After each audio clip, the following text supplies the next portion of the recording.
Now by Vladimir Golstein from the U.S. state of Rhode Island. He's a professor of Slavic Studies at Brown University. It's a pretty damning testimony today from Comey, saying as much in quote, they wanted to hurt our democracy, hurt her, help him. He described what the Russians did as loudness, saying it was almost as if they were hacking and wanted to get caught, get discovered. What did you make of this testimony? Well, what I make of it is very simple, that, those who sort of organized it, and we saw it very clearly from people who ask questions like Adam Schiff, congressman from California, that they want to continue business as usual. That is, they designated Russia as a big enemy of the United States, and everybody is invested in that, from military-industrial complex to everybody else. So they are trying to sort of malign Russia and trying to paint it, behind everything.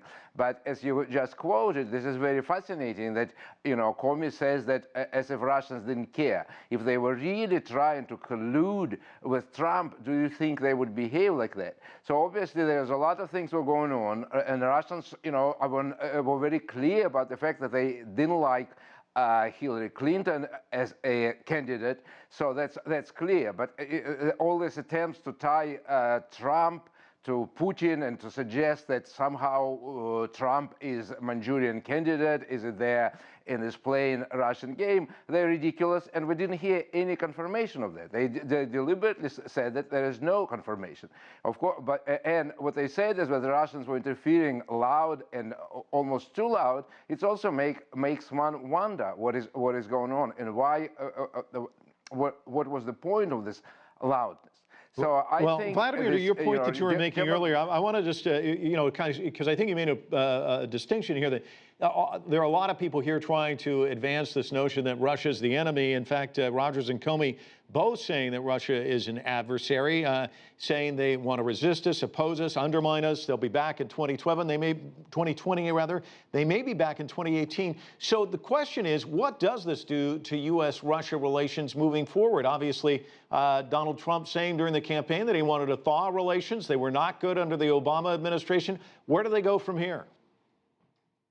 So that was an attempt to slow down, or if not stop, Trump, because Trump's policies are all over the place. Some of them are interesting, some of them are not.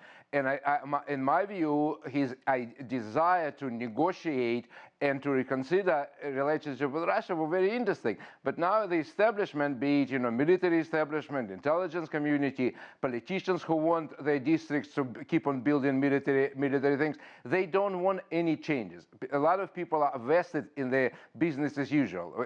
And all these think tanks in Washington talk about Washington consensus, that's how it was now good, that the last 70 years we wanted to contain Russia, so they need to paint Russia as an enemy, and I think they more or less accomplished that. So my feeling is that Trump is pushed to the corner from which it will be very difficult for him to offer anything constructive and positive. So it will be blaming Russia, militarization, but I think the same thing will be, Russia of course will take similar steps on their part. So I don't see as improvement a lot. But what is clear that the American public should be aware of that. There will be more taxes not going to anything productive, but they will go in a particular direction, and there will be greater escalation of militarization, escalation of nuclear war, and so on. So I don't think these hearings are very, very kind of positive.